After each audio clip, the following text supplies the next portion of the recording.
त्योहारी सीजन के चलते प्रॉपर्टी कारोबार भी जोर पकड़ने लगा है, जहां बड़ी संख्या में लोगों का रुझान इस क्षेत्र में बढ़ा है, जिसके चलते पुरानी कलेक्ट्रेट स्थित पंजीयक कार्यालय में सुबह से देर शाम तक अच्छी खासी भीड़ भी रजिस्ट्री कराने के लिए लोगों की देखी जा रही है। तो कोई नए प्लाट, तो कई कृषि भूमि, तो कोई पुरानी भूमि की संपत्ति का नए सिरे से नामांतरण दर्ज हो, इसके लिए यहाँ आ रहा है।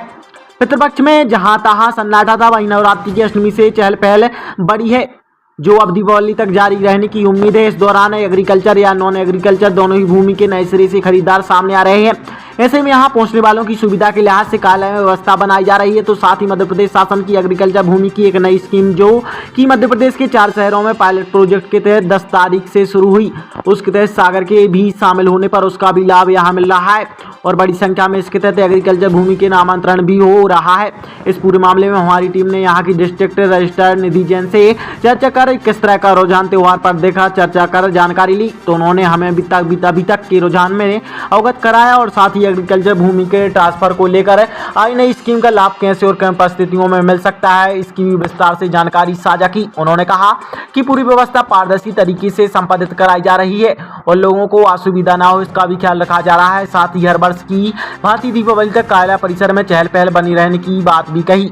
ये उपपंजीयक, पहले तो सभी को नमस्कार। मैं बताना चाहूँगी कि ये उपपंजीयक की स्कीम नहीं है, हमारे मध्य प्रदेश शासन की एक बहुत ही नवीन और आम जनता को राहत दिलाने वाली योजना है, जिसके अंतर्गत अब जो नामांतरण होंगे, तो अगर ए से बी को संपूर्ण एग्रीकल्चर रकबा अगर ट्रांसफ़र हो रहा है तो वो साइबर तहसील के अंतर्गत आएगा। और इसकी खासियत ये रहेगी कि अभी पायलट के तौर पर एमपी के 4 जिलों का चयन किया गया है, जिसमें इंदौर, सागर, डिंडौरी और हरदा शामिल है।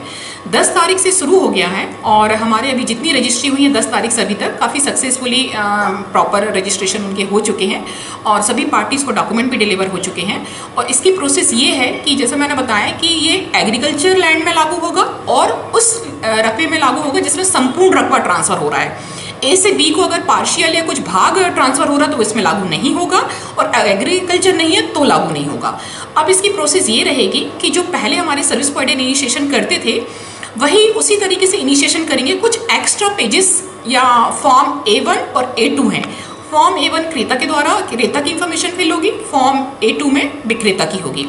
ये एडिशनल पेजेस रहेंगे जो अपलोड होंगे और उसके बाद सब रजिस्ट्रार एंड पे फॉर्म 4 है जो एक डिलीवर होगा डायरेक्ट टू निष्पादक, जो हमारे एग्जीक्यूटिव्स हैं उनको डिलीवर होगा और आगे ये नामांतरण के लिए जाएगा।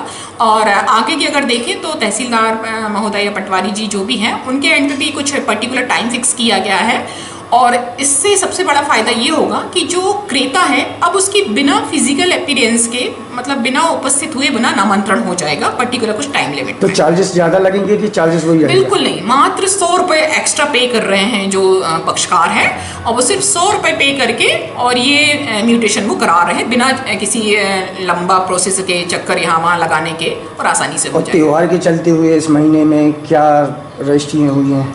रजिस्ट्री त्योहार तो हर साल आता है, तो हर साल की तुलना में हर साल पितृपक्ष भी आता है, तो पितृपक्ष में हमारी रजिस्ट्रियाँ कम हो गई हैं, इसमें थोड़ी सी बढ़ जाती हैं। बट आईजीआर ने एक सुविधा जरूर कर दी थी कि जो लास्ट में हमारा जो दुर्गा अष्टमी नवमी का समय है तो उस टाइम पूरा दुर्गा महोत्सव का जो पीरियड रहता है तो स्लॉट 10 बजे से रात के 6:30 तक कर दिए थे।